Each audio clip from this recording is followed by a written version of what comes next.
जो मैं डिस्कस करने जा रहा हूँ वो है एटॉमिक स्ट्रक्चर एटम, जो कि आपके केमिस्ट्री में भी था। थोड़े पॉइंट ऑफ व्यू अलग थे उधर डिस्कशन के, इधर थोड़ा फिजिक्स में हम लोग अलग आएंगे। और यहाँ पे कुछ भी याद करने की ज़रूरत नहीं है, एवरीथिंग जो भी हम लोगों का है वो लॉजिकली जस्टिफाइड होंगे और फार्मूलाज डिराइव्ड होंगे। So that is very very important. अगर आपका कुछ केमिस्ट्री में रह गया हो, नहीं समझ में आ रहा हो, और अगर वो सिलेबस में है फिजिक्स के, तो वो आपको समझ में आ जाएगा। सो हम लोग स्टार्ट करते हैं चैप्टर नंबर 12।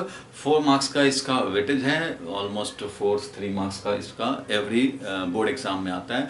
सो ये इंपॉर्टेंट है, एंट्रेंस के लिए भी बहुत इंपॉर्टेंट है। सो हम लोग स्टार्ट करते हैं। छोटा चैप्टर है, तो एटम में पहले क्या क्या पढ़ना है वो देख लिया जाए। हर बार की तरह ये ज़रूरी है जानना भाई, एक रोड मैप बन जाए पहले कि हमें क्या क्या पढ़ने हैं, ताकि तुम्हें किसी भी मोमेंट पे ये क्लियर हो कि आज हम लोग क्या कर रहे हैं, क्या करना रह गया इस चैप्टर में, क्या हो चुका है। इसलिए सबसे पहले एटम में हम लोग इसका बैकग्राउंड में जाएंगे, हिस्टोरिकल बैकग्राउंड में जाना पड़ेगा कि ये इसका कैसे कैसे डेवलपमेंट हुआ है। डाल्टन्स लॉ से हम लोग शुरू करेंगे और बैकग्राउंड डिस्कस करते हुए जो मेन जो आपको इसमें इस चैप्टर में पढ़ना है वो है रदरफोर्ड्स मॉडल। ठीक है, एक तो रदरफोर्ड्स मॉडल थोड़ा सा जानना है आपको, रदरफोर्ड्स मॉडल, और दूसरा थॉमसन मॉडल है, लेकिन ये आपके सिलेबस में नहीं है। जैसे थॉमसन मॉडल, लेकिन थॉमसन मॉडल आपको पढ़ने नहीं है, बट इसके बैकग्राउंड में जैसे डिस्कस होगा तो वो ऑटोमेटिकली आपको जानने पड़ेंगे। और मेन जो सबसे ज़्यादा इस चैप्टर में पढ़ने हैं, समझो कि 30% ये पढ़ने हैं अगर, तो आपको 70% क्या पढ़ने हैं, बोर्ड मॉडल पढ़ने हैं। बोर्ड मॉडल पढ़ने हैं आपको, मीन्स एटॉमिक स्ट्रक्चर का बोर्ड साहब का दिया हुआ मॉडल वो पढ़ने हैं। इसके मेरिट और डिमेरिट भी पढ़ जानने हैं, और इसके बेसिस पे कुछ रेडिएशन स्पेक्ट्रम हम लोग Lyman series, Bowman series, radiation के स्पेक्ट्रम के बारे में, रेडिएशन स्पेक्ट्रम समझेंगे हम लोग। एटम जो हमारा रेडिएट करता है सर्टेन फ्रीक्वेंसी का, सर्टेन वेवलेंथ का, वो वेवलेंथ क्या होंगे, कितने होंगे, कौन से सीरीज बन रहे हैं, और इन सब पे बेस्ड न्यूमेरिकल्स यही पढ़ने होते हैं। और साथ में इसमें एक आ जाता है छोटा सा कॉन्सेप्ट, इसी डिस्कशन में आ जाएगा, शायद आज ही आ जाए, रदरफोर्ड्स वाला एक्सपेरिमेंट में ही आ जाता है। वो होता है जो कि स्कूल के लिए बहुत इंपॉर्टेंट है, डिस्टेंस ऑफ क्लोजेस्ट अप्रोच। और ये न्यूक्लियस में भी ज़रूरत होता है, डिस्टेंस ऑफ क्लोजेस्ट अप्रोच। ये क्या होता है, तो वो आज शायद आ जाए, नहीं तो नेक्स्ट क्लास में आएगा, कोई बात नहीं है। तो यहाँ से हम लोग स्टार्ट करेंगे, और टाइम कितना लगेगा तो टाइम भी हम लोग समझ सकते हैं कि कितने टाइम लगने हैं। सो भाई बैकग्राउंड में आज डिस्कस करते हुए थॉमसन मॉडल और रदरफोर्ड्स मॉडल, ये मैं समझता हूँ कि इसमें 2 आवर्स या 1.5 आवर तो एटलीस्ट इतने में लगने हैं, 1.5 आवर और 2 आवर इतने में लगने हैं, जो कि मैं कोशिश करूंगा। आज देखता हूं कितना कवर हो पाता है। और इसके बाद बोर्ड मॉडल, तो इसमें तो 2 आवर इधर भी लगने का है, और उसके बाद समझो रेडिएशन स्पेक्ट्रम, इस पर क्वेश्चन देखेंगे तो ये 1 आवर लगेगा। और इसको तो भाई आज में ही आ जाएगा, ये तो अलग से मान लो 30 मिनट्स का ये टॉपिक है जो इसी में आएगा। 2 आवर्स हो, 2 आवर 30 मिनट्स हो जाए, 1 आवर 30 मिनट्स हो जाए। कोशिश करेंगे आज इनको कवर करने का। 2 या 3 क्लास मैक्सिमम लगते हैं, और हो सकता है कि 4 क्लास लग जाए हमें, क्योंकि हमें न्यूमेरिकल प्रैक्टिस भी साथ साथ करते चलने हैं। ऐसे तो कोई इसको फिनिश करने के लिए 1 घंटे के क्लास में भी डिस्कस कर सकते हैं, और बड़े बड़े ब्रांडेड इंस्टीट्यूट में तो ये पढ़ाई भी नहीं होता है। ये बोल दिया जाता है भाई कि ये सब तो आपने केमिस्ट्री में पढ़ा ही होगा, ये स्कूल में पढ़े होंगे, चलो ऐसे ही कर देते हैं। कोई बात नहीं है, हम लोगों को कुछ भी प्रीज्यूम करके नहीं चलना है कि स्टूडेंट ये जानता है पहले से, या आप जानते हो। आप जो जानते हो अपने पास रखो, आपको हेल्प करेगा।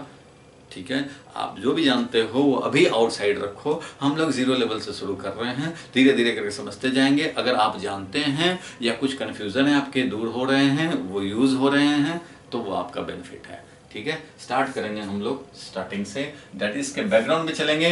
तो एटम के बारे में पहले किसी को नहीं पता था। मैटर हम लोग देखते थे, वुड है, चलो बिल्डिंग है बना रहे हैं, आयरन है, ये सब है, लेकिन एटम क्या होता है वो नहीं पहले पता था भाई। डाल्टन साहब ने बोला कि सबसे जो स्मॉल होता है वो है एटम। इससे स्मॉल नहीं होता है। सबसे पहले डाल्टन साहब ने इन चीज़ों पे फोकस किया कि आखिर मैटर किस पे बना हुआ है। उन्होंने बताया ये कि भाई कोई भी मटेरियल पार्टिकल हो, चाहे वो तुम्हारा बुक हो, पेन हो, बिल्डिंग हो, वुड हो, चेयर हो, टेबल हो, कुछ भी, वो किससे बना है भाई? तो वो किससे बना है? तो वो बना है मॉलिक्यूल्स से, और मॉलिक्यूल्स बने हैं एटम से। मींस एटम से स्मॉल तो कुछ हो ही नहीं सकता।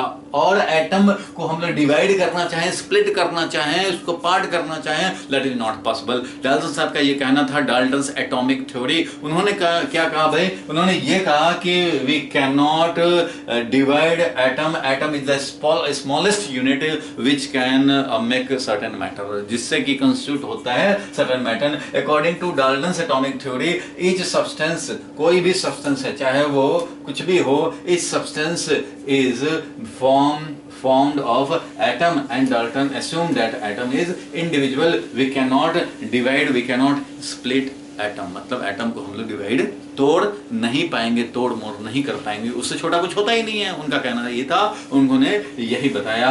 और उसके बाद 1857 में जे थॉमसन साहब के फोकस में आया क्या भाई? तो उन्होंने देखा कि अच्छा एक इलेक्ट्रॉन, देखा क्या मतलब? उन्होंने ये डिस्कवर किया कि इलेक्ट्रॉन होता है भाई, जो कि एटम से बहुत ज्यादा स्मॉल है, और इलेक्ट्रॉन का एग्जिस्टेंस है। इसका मतलब यह है कि एटम से भी स्मॉल इलेक्ट्रॉन्स हैं, और हो सकता है कि एटम इलेक्ट्रॉन्स से बना हो, या इलेक्ट्रॉन्स और भी कुछ पार्टिकल्स से मिलकर के बना हो, ऐसा हो सकता है। लेकिन electron which is very very smaller than atom, वो है, it means we can divide atom, atom से भी और स्मॉल है।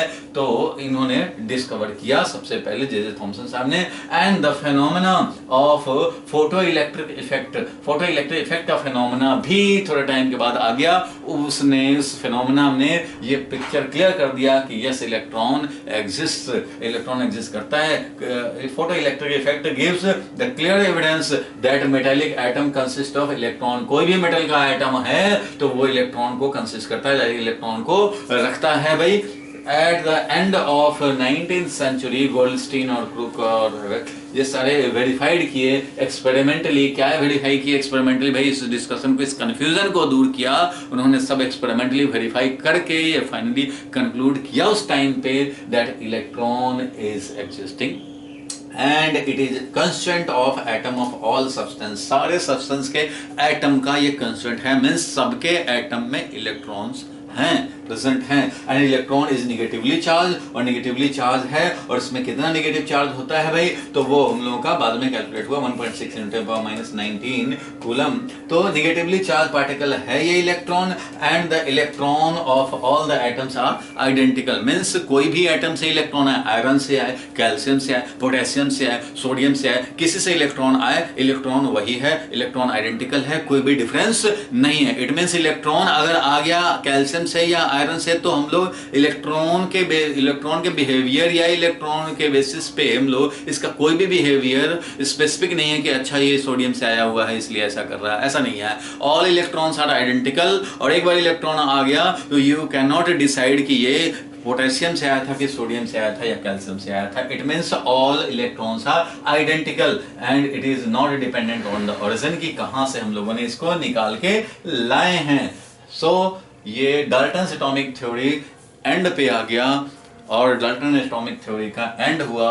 हम लोग जो ये मानते थे कि हमारा एटम इनडिविजिबल है, वो मानना हम लोगों ने छोड़ दिया, और ये समझ लिए कि एटम का कांस्टेंट इलेक्ट्रॉन है। और फोटो इलेक्ट्रिक इफेक्ट जो कि हम लोगों ने भी देखा था लास्ट चैप्टर में, कि जब भी लाइट इंसिडेंट होता है मेटल सरफेस पे तो इलेक्ट्रॉन्स निकलते हैं, फोटो इलेक्ट्रॉन्स, और इससे करंट भी कंस्टिट्यूट किया हम लोगों ने, फोटो सेल बनाया, उसका यूज किया, तो ये इलेक्ट्रॉन्स इससे निकलते हैं। कोई भी मेटालिक सरफेस पे लाइट सफिशिएंट फ्रीक्वेंसी का हो तो ये निकलते हैं। लेकिन ये पोटेशियम से निकला है कि किसी और मेटल से निकला है या आयरन से निकला है, किसी से भी निकला हो, सब आइडेंटिकल हैं। ये क्लियर हुआ। डाल्टन्स एटॉमिक थ्योरी हम लोगों को प्रपोज्ड हुआ, और उसका एक एंड भी हो गया, क्योंकि ये ज्यादा दिन नहीं चल पाया, क्योंकि ये सबसे स्मॉलेस्ट यूनिट नहीं है। ये डाल्टन थ्योरी में जरूर था। तो ये एंड कैसे हुआ?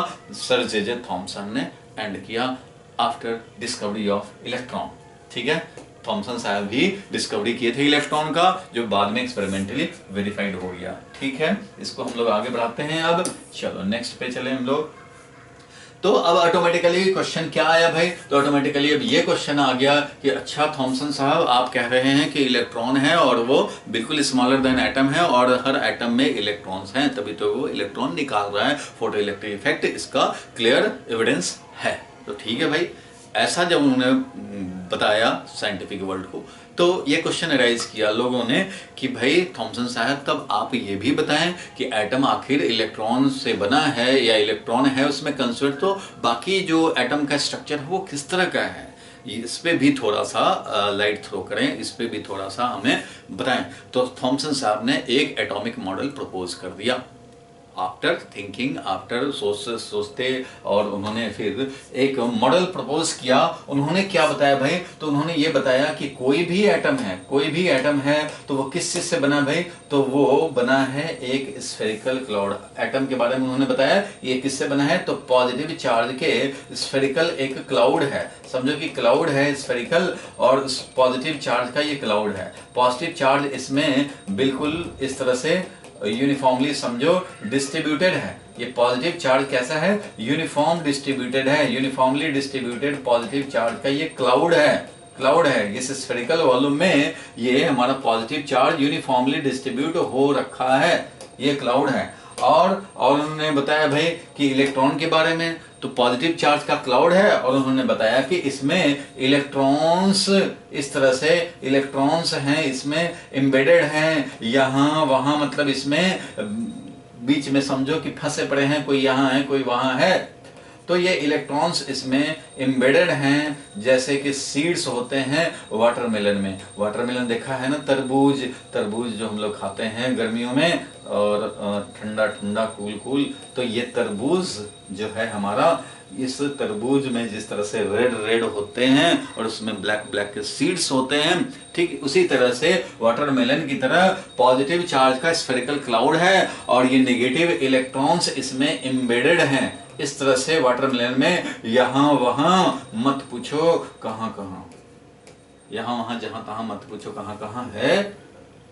Electron, negatively charge electron and positively charge, वो तो थ्रू आउट ये हमारे स्प्रेड हैं। पॉजिटिव चार्ज का cloud embedded by negative charge electron which is having negative charge. So overall जितना पॉजिटिव चार्ज है उतना ही नेगेटिव चार्ज है। और कंक्लूजन क्या हुआ भाई, तो नेट चार्ज इस पे क्या है, 0 है। और इस तरह से ये पूरा एटम क्या हुआ, तो पूरा एटम इलेक्ट्रिकली क्या हो गया, तो न्यूट्रल हो गया। Electrically it is neutral, that is no net charge, net charge is 0, so electrically neutral है।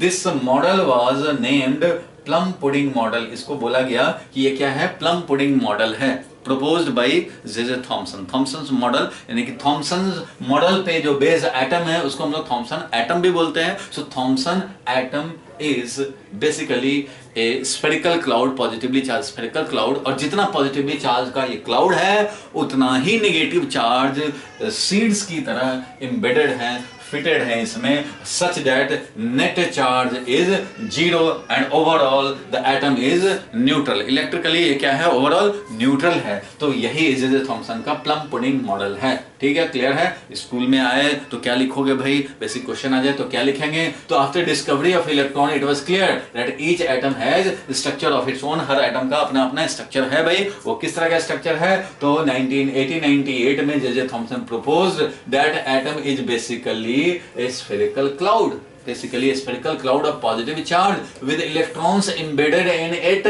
like seeds in watermelon, and such that the atom as a whole is electrically neutral, and the model was also known as plum pudding model of the atom। Clear है यहाँ तक, plum pudding model of the atom, net charge 0, spherically charged, positively spherically charge and seeds वो के form में, electrons हैं इसमें जिसमें कि नेगेटिव चार्ज है।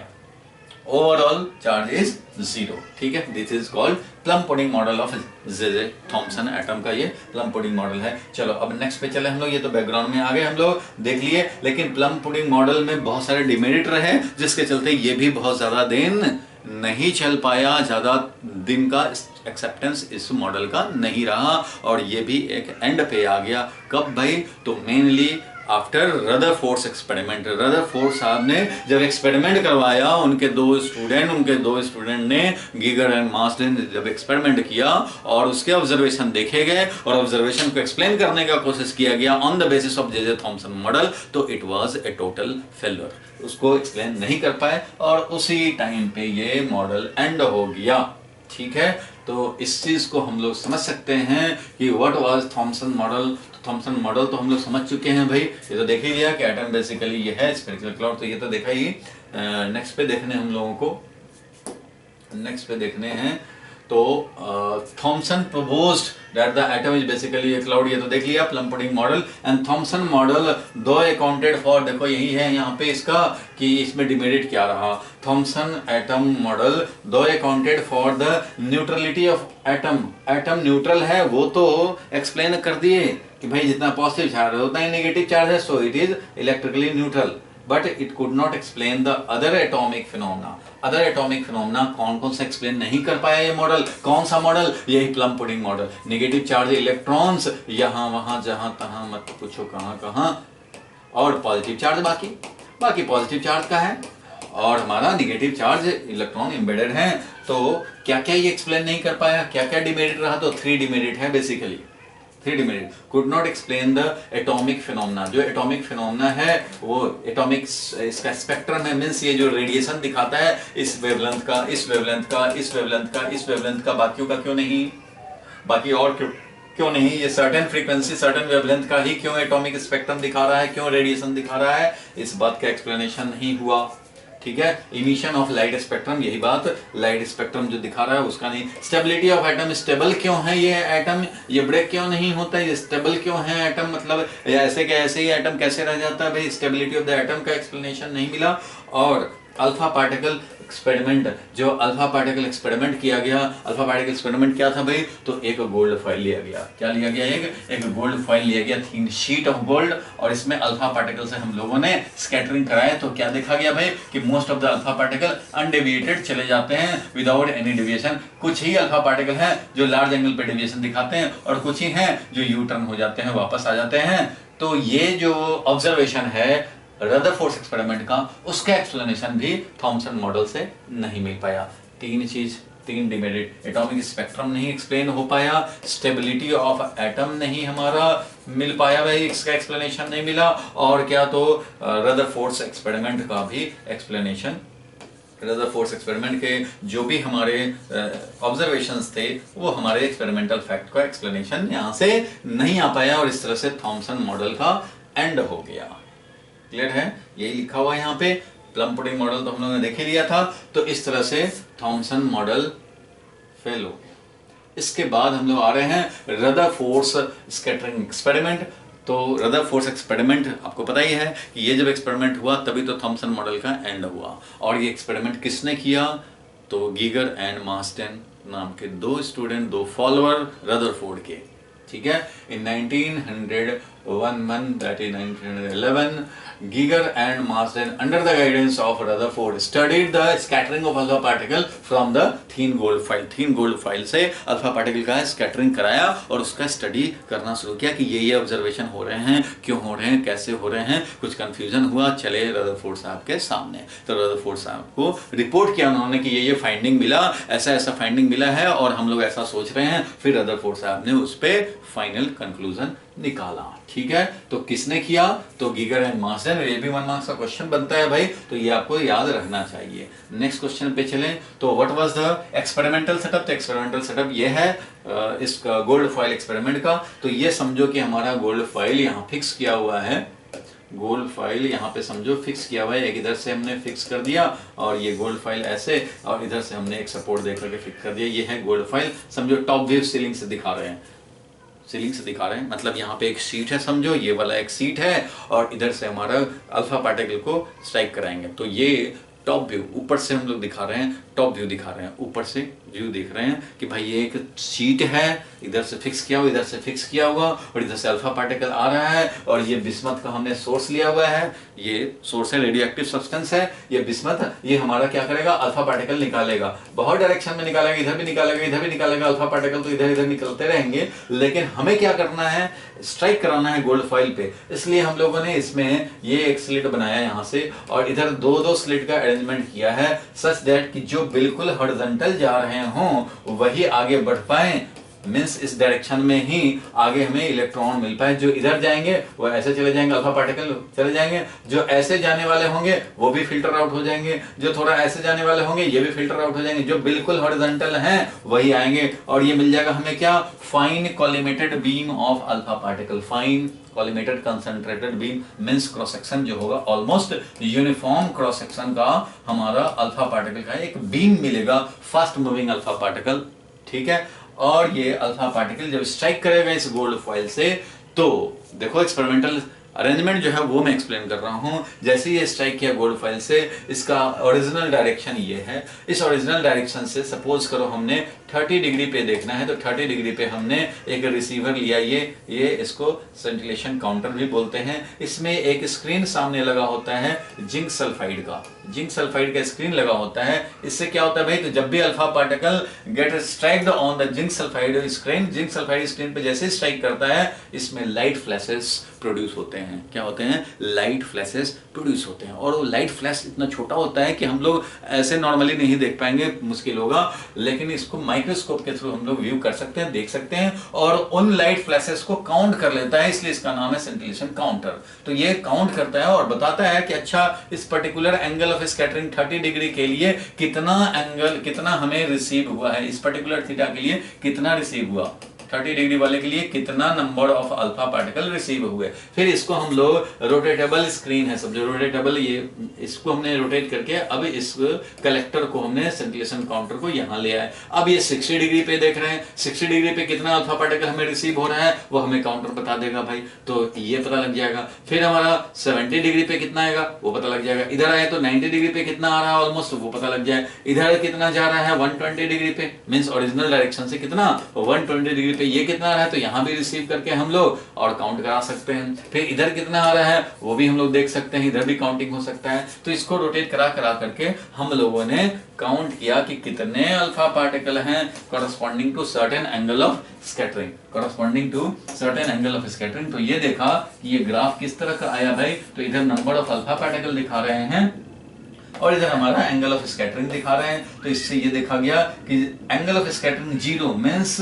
नो डेविएशन, ऐसे ही चला जाए। तो most of the alpha particle ऐसे ही जाते हैं, वेरी स्मॉल या नेग्लिजिबल डिफ्लेक्शन। तो most of the alpha particle means almost 99% चले जाते हैं 0 डिग्री एंगल डिफ्लेक्शन पे। और अगर कुछ एंगल ऑफ डिफ्लेक्शन चाहिए तो हमारा ये सर्टेन एंगल ऑफ डिफ्लेक्शन, मान लो 10 डिग्री का एंगल ऑफ डिफ्लेक्शन तो बहुत कम नंबर में मिलते हैं, ऐसे 20 डिग्री वाले और कम मिलते हैं, 30 डिग्री वाले और कम मिलते हैं, इस तरह से ऑलमोस्ट इस तरह से मिलते जाते हैं। और 180 डिग्री पे जाओगे, 180 डिग्री पे एक्सट्रीमली स्मॉल इन नंबर। तो ये इस तरह का हमें ग्राफ ऑब्टेन होता है भाई, इस तरह का ग्राफ ऑब्टेन होता है, इस तरह का ग्राफ हमें ऑब्टेन हो रहा है। किसके लिए भाई, तो ये है अल्फा पार्टिकल्स के नंबर जो कि थीटा एंगल ऑफ डिफ्लेक्शन के साथ इस तरह से ग्राफ रिसीव हो रहा है, ऐसा फाइंडिंग मिला। ये फाइंडिंग क्या था भाई, तो ऑलमोस्ट 99% अनडेविएटेड चले जाते हैं, मींस थीटा इज ऑलमोस्ट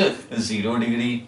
और कुछ ही है अराउंड 1 इन 8000 में अराउंड 1 ये होते हैं जो कि हमारा मोर देन 90 डिग्री एंगल डिफ्लेक्ट होते हैं, ठीक है। और एक्सट्रीमली स्मॉल इन नंबर, करोड़ों करोड़ मिलियंस में एक, ट्रिलियंस में एक ऐसा होता है जो कि एंगल 180 डिग्री से डेविएट हो सकते हैं, दैट इज टर्न बैक कर सकते हैं, रिट्रेस कर सकते हैं, अपने ही ओरिजिनल पाथ को रिट्रेस करता हुआ वापस जा सकते हैं, जाते हैं।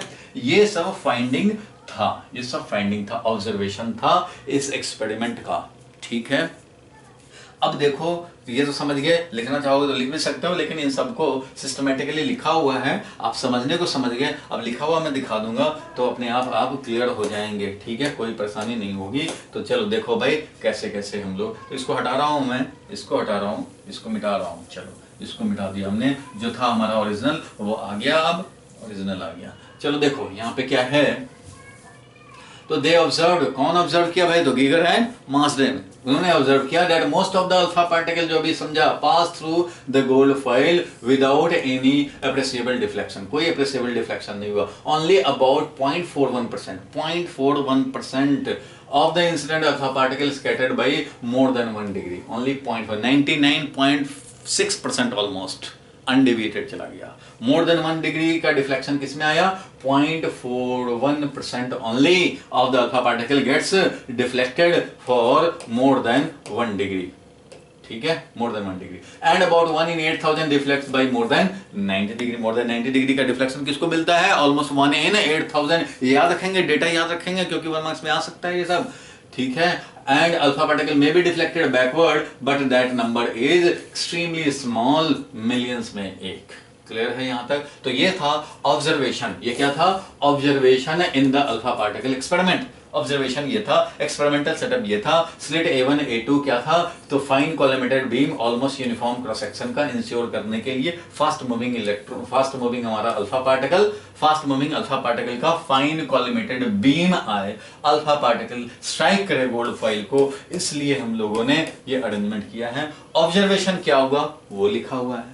तो what was the observation in Rutherford's experiment, वो अगर आ जाए क्वेश्चन में तो हमें यही 2-3 सेंटेंस लिख देने हैं। एक्सपेरिमेंटल सेटअप दिखाने को आएगा तो ये लिख सकते हैं। आगे बढ़ते हैं हम लोग। अब इसमें एक्सप्लेनेशन उन ऑब्जर्वेशंस का, जो अभी हम लोगों ने देखा कि ये ऑब्जर्वेशन हुआ, उसका एक्सप्लेनेशन क्या दिया उन लोगों ने। तो उन्होंने explanation means Rutherford's explanation regarding the observation what was found experimentally in the gold foil experiment.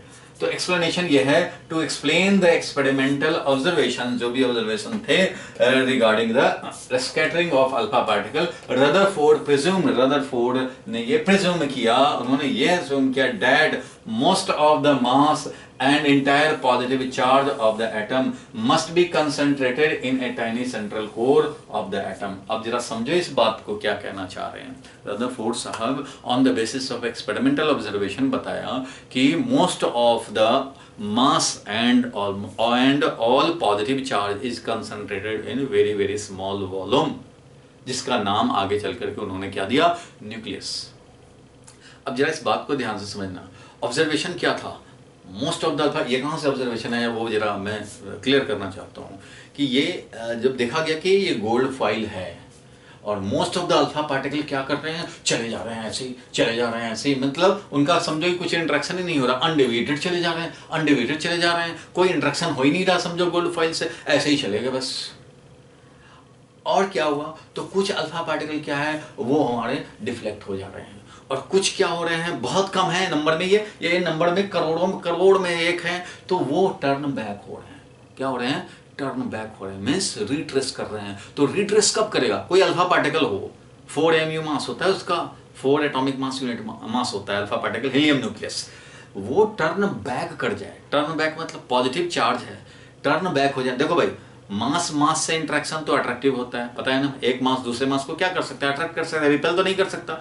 And alpha particle ये गोल्ड फॉइल पे पहुंचने से पहले वापस चला जाए, इसका मतलब ये क्या हुआ है, रिपेल्ड हुआ है।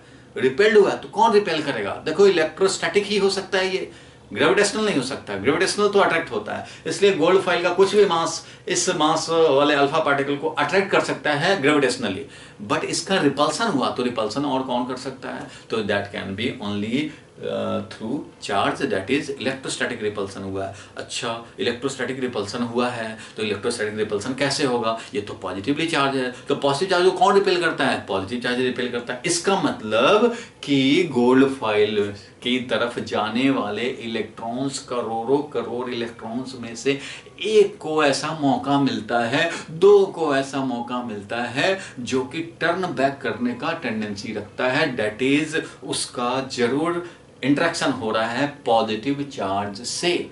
लेकिन ये भी गया, ये भी गया, ये भी गया, ये भी गया, ये भी गया, ये भी गया, इतने लोगों को चांस नहीं मिला, वो सिर्फ बहुत एक्सट्रीमली स्मॉल एक को मिला, करोड़ करोड़ में एक को मिला। इसका मतलब ये है कि ये पॉजिटिव चार्ज से रिपेल्ड हुआ है, लेकिन ये पॉजिटिव चार्ज हर जगह नहीं है, नहीं तो सारे रिपेल्ड होते।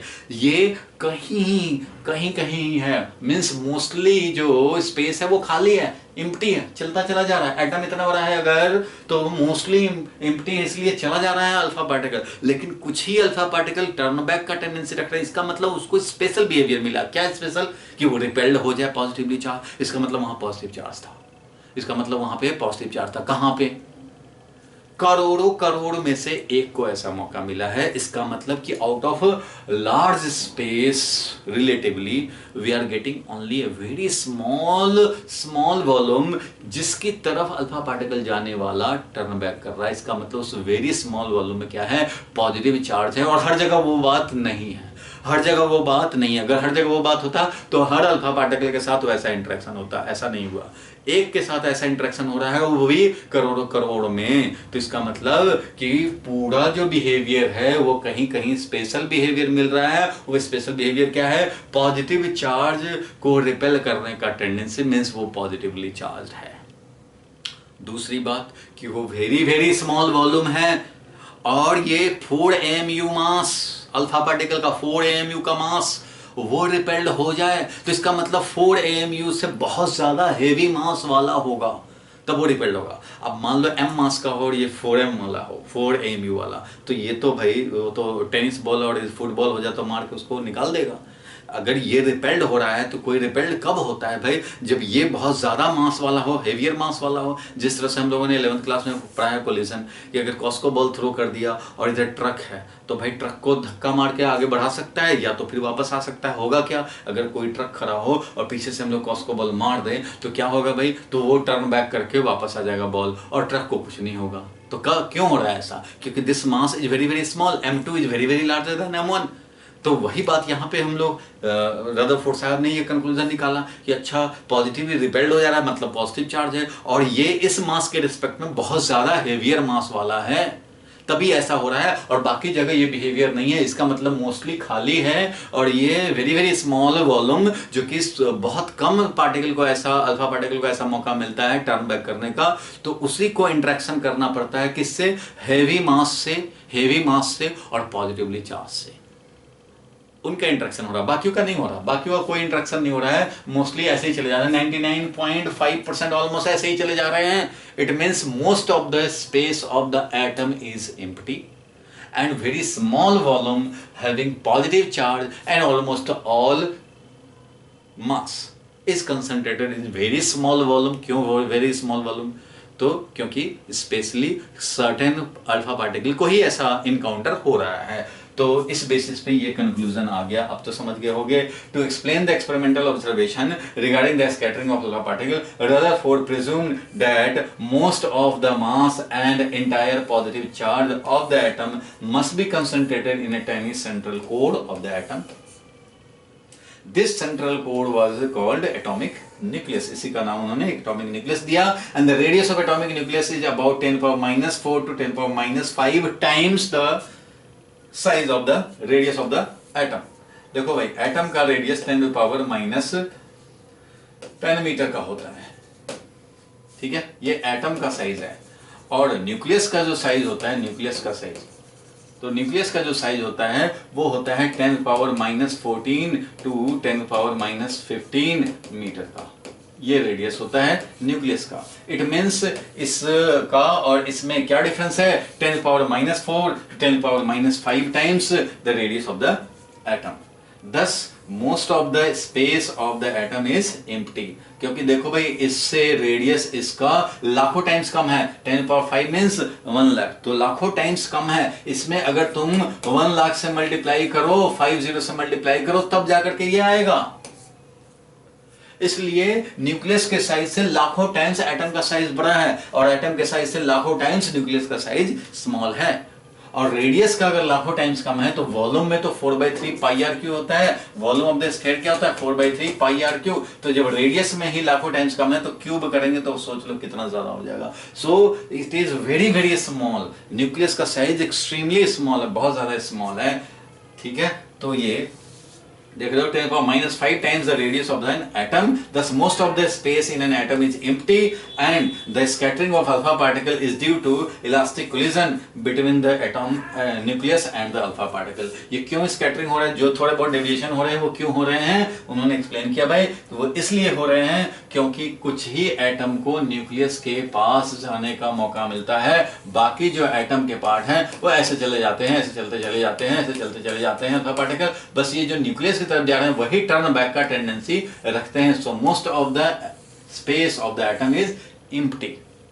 अब देखो न्यूक्लियस तो पॉजिटिव चार्ज है, हम ये नहीं कह सकते थे रदरफोर्ड साहब कि इसमें नेगेटिव भी है, नहीं कह सकते थे, क्योंकि नेगेटिव भी होता और ये न्यूट्रल हो जाता तो ये रिपेल कैसे करता अल्फा पार्टिकल को। अल्फा पार्टिकल को रिपेल करने का मतलब ये कि ये पॉजिटिवली चार्ज है, लेकिन एटम एज ए होल क्या होता है, न्यूट्रल होता है। तो उन्होंने रदरफोर्ड साहब ने बताया कि इलेक्ट्रॉन्स जो हैं वो एक्चुअली इस पॉजिटिव चार्ज में नहीं है, ये पॉजिटिव चार्ज को अराउंड इसके ये सर्कुलेट कर रहे हैं डिफरेंट ऑर्बिट्स में, ये सर्कुलेट कर रहे हैं डिफरेंट ऑर्बिट्स में। रदरफोर्ड का मॉडल, एटॉमिक मॉडल, वो यही कहता है कि electrons are revolving around the nucleus and जितने पॉजिटिव चार्ज है न्यूक्लियस में उतने ही नेगेटिव चार्ज इलेक्ट्रॉन्स रिवॉल्व कर रहे हैं। इस तरह से ओवरऑल जो हमारा एटम है वो क्या है, तो न्यूट्रल है। ओवरऑल इलेक्ट्रॉन जो हमारा एटम है वो न्यूट्रल है, जितना नेगेटिव चार्ज इलेक्ट्रॉन में है रिवॉल्व करता हुआ में, उतना ही पॉजिटिव चार्ज कंसंट्रेटेड है न्यूक्लियस में।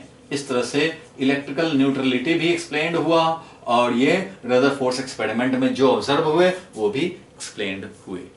ऑब्जर्व हुए यही ना, मोस्टली स्पेस क्या है, खाली है, इसलिए ऐसे चले गए। 99.5% ऑलमोस्ट चले गए, ओनली 0.41% ही जो कि इस न्यूक्लियस के पास से गुजर रहे हैं, इस न्यूक्लियस के पास से गुजर रहे हैं, बस वही खाली हमारे क्या कर रहे हैं, वो थोड़े थोड़े डेविएट हो रहे हैं, ऐसे डेविएट हो जा रहे हैं या ऐसे डेविएट हो जा रहे हैं। और ये कुछ हमारे हैं जो पास आते हैं वो थोड़ा ऐसे डेविएट, जो बिल्कुल पास आते हैं वही ऐसे डेविएट, जो बिल्कुल हेड ऑन इलास्टिक कोलिजन करने जा रहे हैं वो ऐसे जाते हैं और टर्न बैक करते हैं, रिट्रेस करते हैं। जो ज्यादा डिस्टेंस पे चल रहे हैं वो अनडेविएटेड ही जा रहे हैं, इस पे कोई इफेक्ट नहीं पड़ रहा, अनडेविएटेड चलते चले जा रहे हैं। Means most of the alpha particle was undeviated. So जो रिजल्ट आया, जो फाइंडिंग हुए, जो आउटकम आए इस रिजल्ट के, अल्फा पार्टिकल एक्सपेरिमेंट के, उसका ऑब्जर्वेशन का एक्सप्लेनेशन रदरफोर्ड साहब ने दे दिया। अगर एक्सप्लेनेशन के लिए आए तो ये 2-3 सेंटेंस है जो हम लोगों को डालने हैं। क्लियर है, इसको हटा दिया जाए। चलो आगे बढ़ते हैं हम लोग। एक्सप्लेनेशन समझ गए। अब एक्सप्लेनेशन समझने के बाद वही है ये एक्सप्लेनेशन, वही एक्सप्लेनेशन है ये, ठीक है। 10⁻⁻⁴ to 10⁻⁵ और साइज ऑफ द न्यूक्लियस है एटम के रिस्पेक्ट में, दस most of the space is empty, और ये कोलिजन हुआ है अल्फा पार्टिकल और न्यूक्लियस में, उसके चलते यहाँ पे डेविएशन जो भी आए हैं। और इस तरह का जो हमें नंबर ऑफ अल्फा पार्टिकल और इधर एंगल ऑफ डेविएशन में ये जो ग्राफ हमें इस तरह का मिला है वो इसी के चलते मिला है, due to the interaction of nucleus with alpha particle. ठीक है, ये मिला है। अब रदरफोर्ड एटॉमिक मॉडल, तो भाई रदरफोर्ड साहब से ये पूछा गया, ठीक है भाई थॉमसन साहब का मॉडल भी आपने फेल करा दिया, क्योंकि आपका जो ऑब्जर्वेशन आए हैं इस एक्सपेरिमेंट के वो तो थॉमसन मॉडल में एक्सप्लेन नहीं हो पाए, तो अब आप अपने हिसाब से मॉडल सजेस्ट करो, एटॉमिक मॉडल सजेस्ट करो। तो रदरफोर्ड साहब ने फिर एटॉमिक मॉडल सजेस्ट किया on the basis of the experiment and उसका रीजनिंग करते हुए जो अभी हम लोगों ने कुछ डिस्कस किए। और वो एटॉमिक मॉडल क्या था भाई, तो वो एटॉमिक मॉडल था, देखो ये क्या था, तो ये एटॉमिक मॉडल है on the basis of his explanation. ठीक है, he proposed the Rutherford model and according to the Rutherford model क्या होना चाहिए भाई, तो मैं पहले समझा दूं तुम्हें कि अकॉर्डिंग टू रदरफोर्ड मॉडल क्या होगा भाई, तो all mass, almost all mass and entire positive charge is concentrated in a very tiny small volume of the atom, and that small volume is named atomic nucleus, and all negative charge, equal negative charge in the form of electrons are revolving around the nucleus and making atom as a whole electrically neutral. So according to this model, अब लिखना क्या है तुम्हें, school में क्या लिखना है, तो according to this model the whole positive charge and almost whole, spelling जो थोड़ा टाइपिस्ट ने मिस्टेक किया हुआ है, almost whole mass of an atom is concentrated in its centre, ठीक है, in a small space and it is called the nucleus. इसको हम लोगों ने न्यूक्लियस बोला। And negatively charge electrons, equal amount के negatively charge electrons revolve around the nucleus in different orbits and the atom as a whole is electrically neutral. इस तरह से Rutherford model propose हुए। मॉडल अगर पूछा जाएगा तो आपको ये लिखने पड़ेंगे। क्लियर है यहाँ तक? तो एटॉमिक मॉडल हमारा इस तरह से रदरफोर्ड साहब ने सजेस्ट कर दिया। अब देखो इसके बेसिस पे एक ऐसा क्वेश्चन है, एक क्वेश्चन है, छोटा सा क्वेश्चन। हम लोगों को एक टर्म जानना होता है, इम्पैक्ट पैरामीटर और angle of scattering. That is impact parameter क्या है वो जरा समझा जाए। तो ये क्वेश्चन को पहले एक बार पढ़ लो तो ज्यादा बेटर होगा। पढ़ के एक बार सोच लो कि क्या लिखना चाहिए इसमें हमें आंसर में। तो देखो पढ़ लिए हो गए। अब तो हम लोग देखें, सपोज करो ये है हमारा एटम, ये क्या है, ये ओवरऑल समझो कि ये हमारा एटम है। और क्वेश्चन कह रहा है कि ट्रेजेक्ट्री हमने दिया भाई, डिफरेंट अल्फा पार्टिकल यहां से भी आ रहा है, यहां से भी आ रहा है, यहां से। अब सबको थोड़ी दिखा सकते हैं भाई, कुछ को दिखाया गया है, कुछ को दिखाया गया है। लेकिन ये वाला जो लाइन है और ये वाला जो लाइन है, ध्यान देना, ये इस लाइन पे अल्फा पार्टिकल आए तो ऐसे चलता चला जाता है, इंटरेक्शन होने से भले ही डेविएट हो जाए। ये वाला आए तो इस पे लाइन पे चलता जाता है, लेकिन इंटरेक्शन होने से डेविएट हो सकता है। उसी तरह से ये टारगेट न्यूक्लियस है, ये टारगेट न्यूक्लियस हमारा ये है, न्यूक्लियस ये है और एटम के बाकी पार्ट हैं ये जो न्यूक्लियस की तरफ आ रहे हैं। ये ध्यान देना, सबसे लोएस्ट वाला जो हमारा ये लाइन है, ये हमारा इस लाइन पे जो भी अल्फा पार्टिकल आएगा वो क्या होगा भाई, तो बिल्कुल न्यूक्लियस के सेंटर पे स्ट्राइक करने वाला होगा। न्यूक्लियस के सेंटर पे समझो स्ट्राइक करने वाला होगा। ठीक है, चलो न्यूक्लियस के सेंटर पे स्ट्राइक करने वाला होगा। लेकिन इस पे अल्फा पार्टिकल जो आएगा, इस पे अल्फा पार्टिकल जो आएगा, जो कि हेड ऑन कोलिजन करने जाएगा, इसी का चांस मिलता है टर्न बैक करने का। इसी का चांस क्या मिलता है, टर्न बैक करने का, इसी को चांस मिलेगा। और इंपैक्ट पैरामीटर क्या है वो जरा समझा जाए। देखो कोई भी अल्फा पार्टिकल मान लो जो इस पे आ रहा हो, बाद में आगे जाकर डेविएट हो ना हो अलग मैटर है, लेकिन इसी लाइन ऑफ मोशन को अगर हम लोग आगे बढ़ाएं तो इस लाइन ऑफ मोशन का जो डिस्टेंस होगा न्यूक्लियस से, परपेंडिकुलर डिस्टेंस, इसी को बोलते हैं इंपैक्ट पैरामीटर।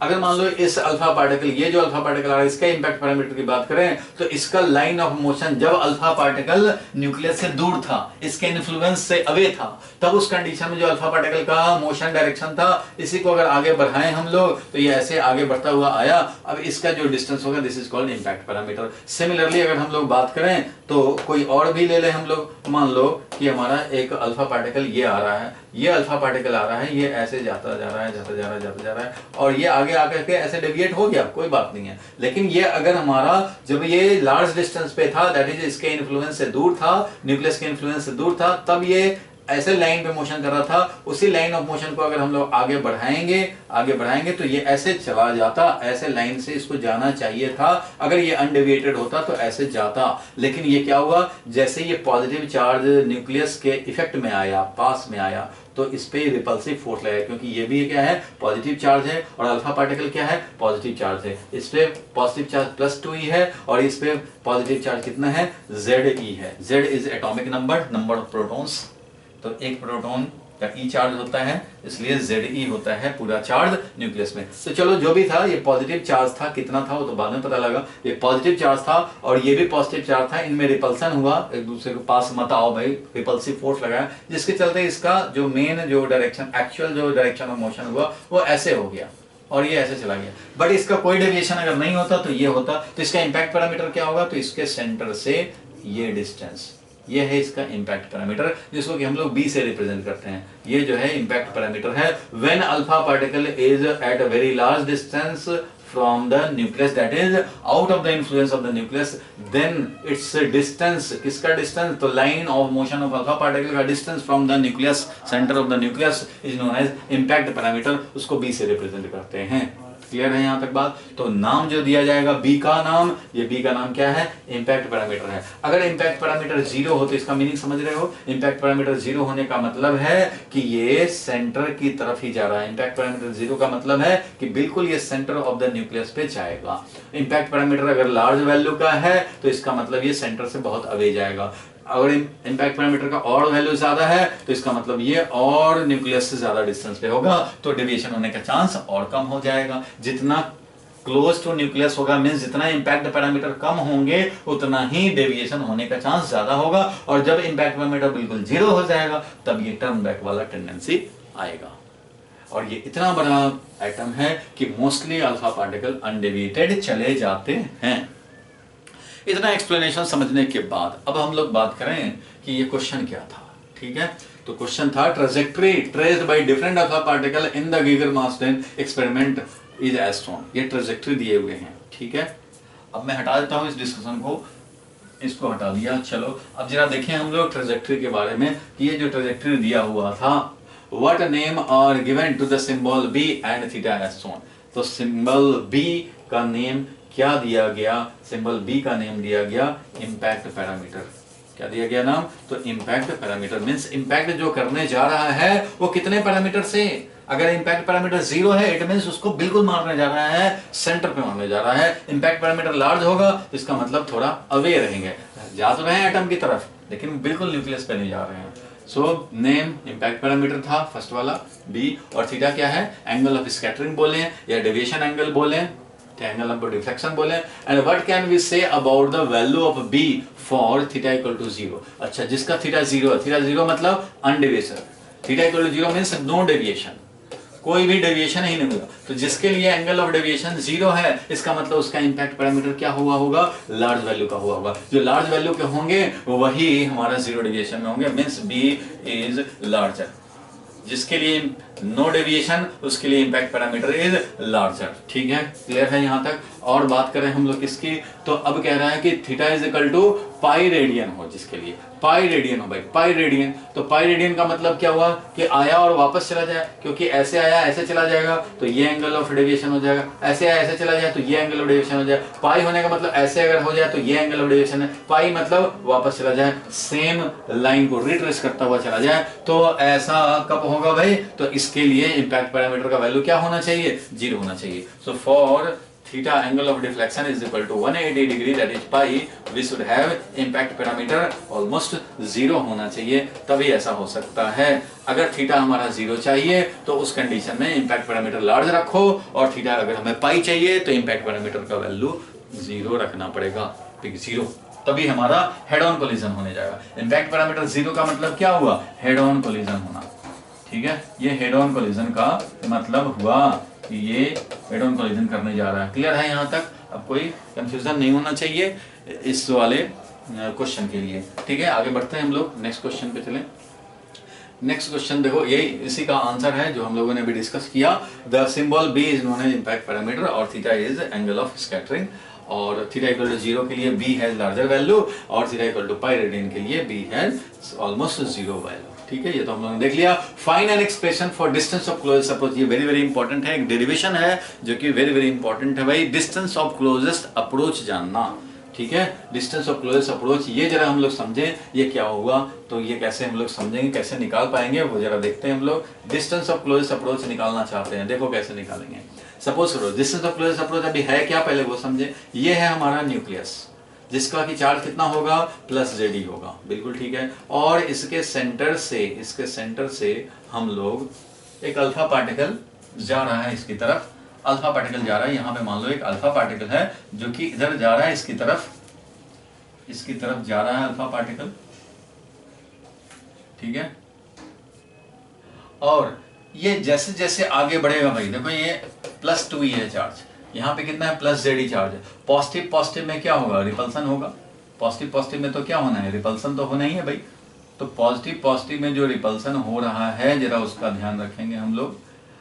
पॉजिटिव पॉजिटिव में जो रिपल्सन होने जा रहा है, तो उससे क्या होगा, इसका स्पीड अभी मान लो 100 मीटर पर सेकंड है, यहाँ पे आकर के थोड़ा स्पीड कम हो जाएगा, थोड़ा और स्पीड कम हो जाएगा, थोड़ा और स्पीड कम हो जाएगा। इस तरह से क्यों कम हो जाएगा भाई, क्योंकि वेलोसिटी इस डायरेक्शन में है और ये जो पॉजिटिव पॉजिटिव का जो रिपल्सिव फोर्स इस पे लगेगा ये इतना हेवियर है कि इसको हम लोग समझेंगे ऑलमोस्ट फिक्स्ड। इसको क्या समझेंगे, ऑलमोस्ट फिक्स, क्योंकि ये हेवी मास है, हेवी मास है, ये गोल्ड का बहुत ज्यादा होता है एटॉमिक नंबर, सो मास भी न्यूक्लियस का बहुत ज्यादा होगा। और यहाँ पे +2e हमारा इसका चार्ज है और इसका मास जो होता है अल्फा पार्टिकल का वो क्या होता है, 4 AMU होता है, 4 एटॉमिक मास यूनिट। क्योंकि ये अल्फा पार्टिकल क्या है भाई, तो ये है हीलियम न्यूक्लियस, हीलियम के न्यूक्लियस को ही बोलते हैं alpha particle.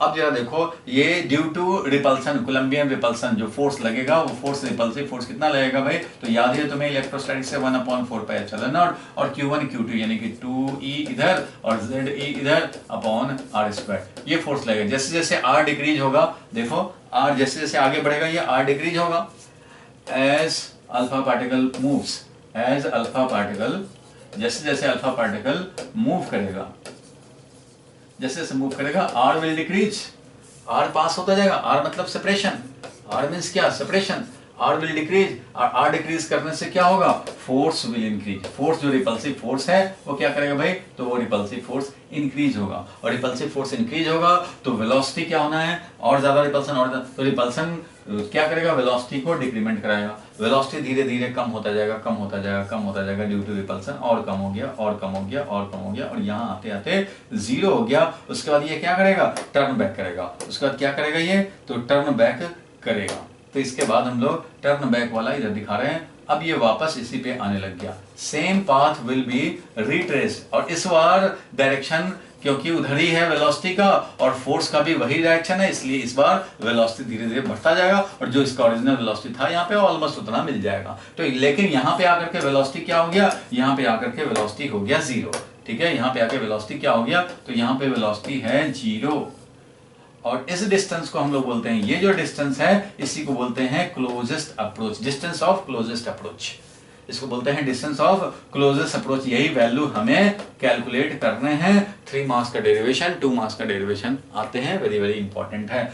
So any alpha particle moving towards a nucleus, moving towards a nucleus, head on collision होने जा रहा है विद इंपैक्ट पैरामीटर कितना, तो इंपैक्ट पैरामीटर 0, इंपैक्ट पैरामीटर 0 का मतलब क्या हो गया कि हेड ऑन कोलिजन होने जा रहा है भाई, हेड ऑन कोलिजन, ठीक है, ये हेड ऑन कोलिजन करने जा रहा है, लेकिन ये न्यूक्लियस तक पहुंचेगा नहीं, उसके पहले इसे टर्न बैक करना पड़ गया, और ये बैक करते हुए ये वापस चला आया, स्पीड इंक्रीजिंग करता हुआ, ठीक है। अल्फा पार्टिकल पहले तो यहां था, ऐसे जा रहा था, तो ये डिस्टेंस ऑफ क्लोजेस्ट अप्रोच निकालने हैं। अब लॉजिक क्या होगा, तो सिंपल, ये न्यूमेरिकल है, समझो इलेक्ट्रोस्टैटिक्स का। As the positive charge move towards another positive charge due to Coulombian repulsion, it will decrease its velocity, means इसका काइनेटिक एनर्जी का लॉस होता जाएगा, लॉस होता जाएगा, लेकिन पोटेंशियल एनर्जी में इंक्रीमेंट होगा।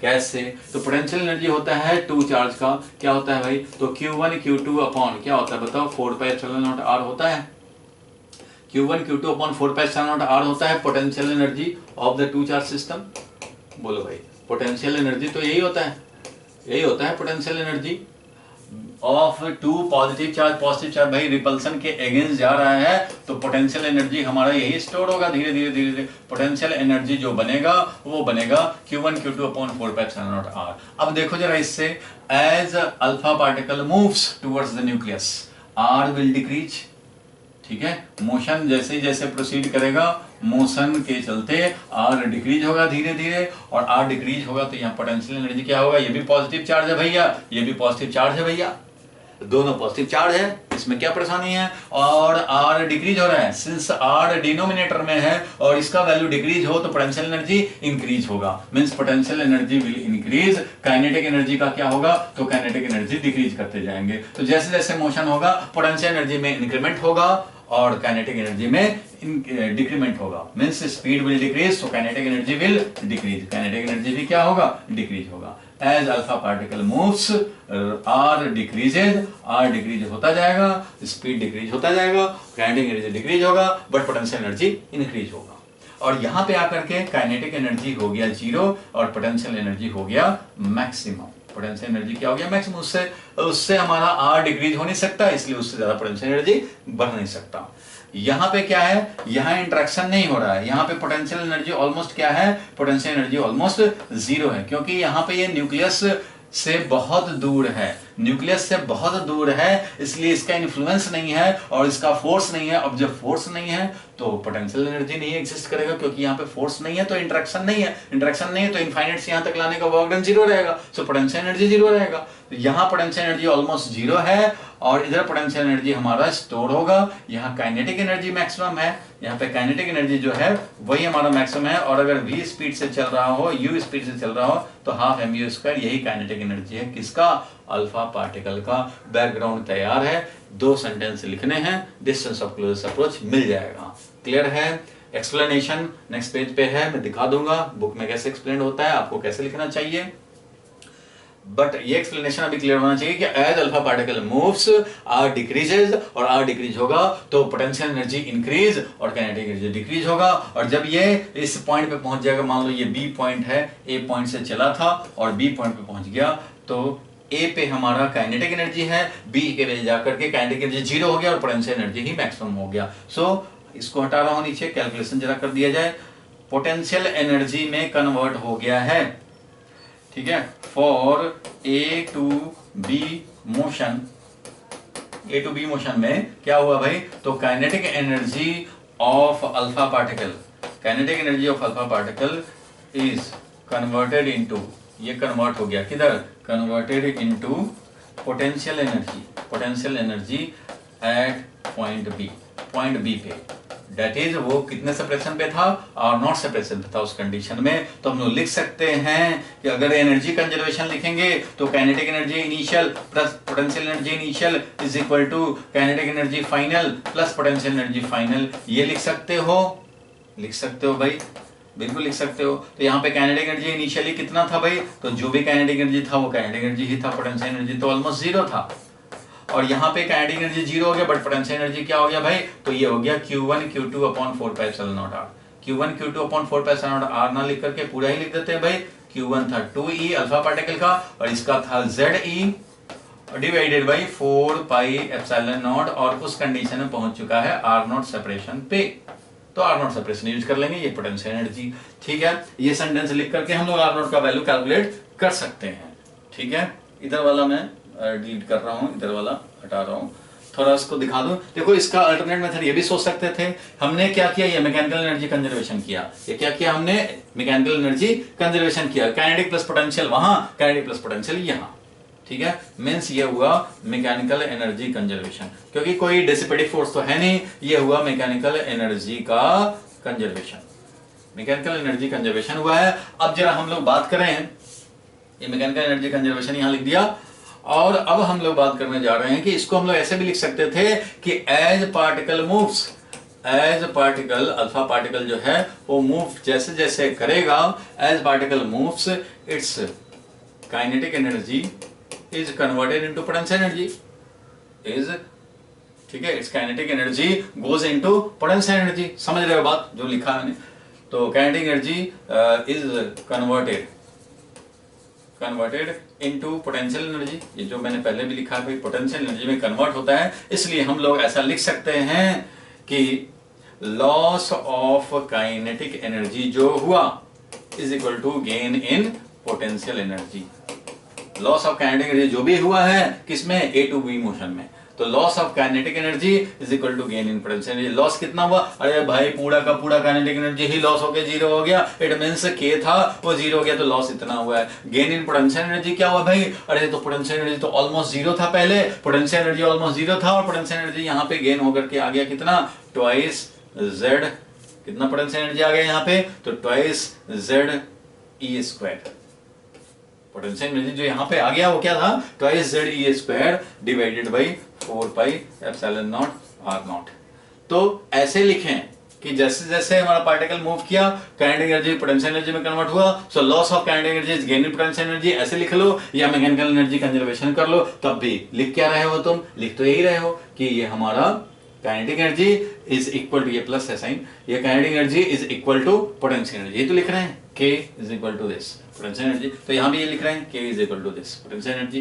तो इससे हमें R0 का वैल्यू मिल गया, चाहे इससे देखें या फिर हम लोग इससे देखें, बात तो एक ही है। तो काइनेटिक एनर्जी अगर ये आया, आर नॉट का वैल्यू निकालना है तो आर नॉट को इधर ले जाओ, के को इधर लाओ। सो आर नॉट का वैल्यू क्या हो गया, twice Z E square divided by 4 pi epsilon not और के। ये मिल गया हमें डिस्टेंस ऑफ क्लोजेस्ट अप्रोच का रिजल्ट। ये हमें ऑब्टेन करना था, यही डिराइव करना था, यही डिस्टेंस ऑफ क्लोजेस्ट अप्रोच का रिजल्ट है। और ये रिजल्ट बता रहा है भाई कि इफ ग्रेटर काइनेटिक एनर्जी होगा, अगर काइनेटिक एनर्जी लार्जर लेते हम लोग अल्फा पार्टिकल को, ज्यादा अल्फा पार्टिकल काइनेटिक एनर्जी देते तो डिस्टेंस ऑफ क्लोजेस्ट अप्रोच कम हो जाता। डिस्टेंस ऑफ क्लोजेस्ट अप्रोच कम हो जाता means distance of closest approach is inversely proportional to kinetic energy given when alpha particle was at large distance. जब large distance पे था तो अल्फा पार्टिकल को जितना ज्यादा काइनेटिक एनर्जी दोगे डिस्टेंस ऑफ क्लोजेस्ट अप्रोच उतना ही कम होगा। इट मींस ज्यादा अगर काइनेटिक एनर्जी दे तो ये यहां से यहां तक आके वापस होगा, और ज्यादा दे तो यहां से यहां आके वापस होगा, और ज्यादा दे तो यहां से यहां वापस होगा, और सर्टेन लेवल से ज्यादा देने पे ये वापस ही नहीं होता, न्यूक्लियस में चला जाता है। वो हम लोग न्यूक्लियस चैप्टर नेक्स्ट चैप्टर में डिस्कस करेंगे, तो उससे हमें पता लगता है साइज ऑफ द न्यूक्लियस। फिलहाल के लिए यह है कि इतना काइनेटिक एनर्जी नहीं दे रहे हैं कि न्यूक्लियस में चला जाए, इतना ही दे रहे हैं कि ये वापस आ जाए। और जब वापस आता है, जितने से वापस आता है, जितने डिस्टेंस से वापस चला आता है, उस डिस्टेंस को हम लोग बोलते हैं डिस्टेंस ऑफ क्लोजेस्ट अप्रोच।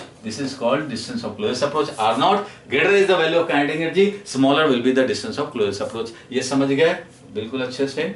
इसको चाहें तो आप नोट कर लें, बड़े आराम से नोट कर लें। आज हम लोगों ने जो देखा वो देखा हम लोगों ने डाल्टन्स थ्योरी, और देखा हम लोगों ने Thompson model of atom, plum pudding model, फिर रदरफोर्ड्स एटॉमिक मॉडल देखा हम लोगों ने। और इस रदरफोर्ड्स मॉडल में यानी एक्सपेरिमेंट में ही हम लोगों ने देखा कि अल्फा पार्टिकल जब हेड ऑन कोलिजन करने जाता है विद इंपैक्ट पैरामीटर 0, तो in that case it turns back, retraces its path, अपना पाथ रिट्रेस करता है। तो ऐसे कंडीशन में एक डिस्टेंस ऑफ क्लोजेस्ट अप्रोच आता है। और वो डिस्टेंस ऑफ क्लोजेस्ट अप्रोच कैसे हम लोग डेराइव करते हैं, तो ऐसे डेराइव करते हैं। पहले देखते हैं कि काइनेटिक एनर्जी धीरे धीरे लॉस हो रहा है, पोटेंशियल एनर्जी में कन्वर्ट हो रहा है, तो मैकेनिकल एनर्जी कंजर्वेशन करो, या loss of kinetic energy is gain in potential energy, ऐसे लिखो। बात एक ही है, डिस्टेंस ऑफ क्लोजेस्ट अप्रोच का एक्सप्रेशन मिल गया, which is inversely proportional to kinetic energy. Greater kinetic energy दोगे तो और ज्यादा पास आके वापस आएगा, और ज्यादा दोगे तो और ज्यादा पास जाने का टेंडेंसी होगा।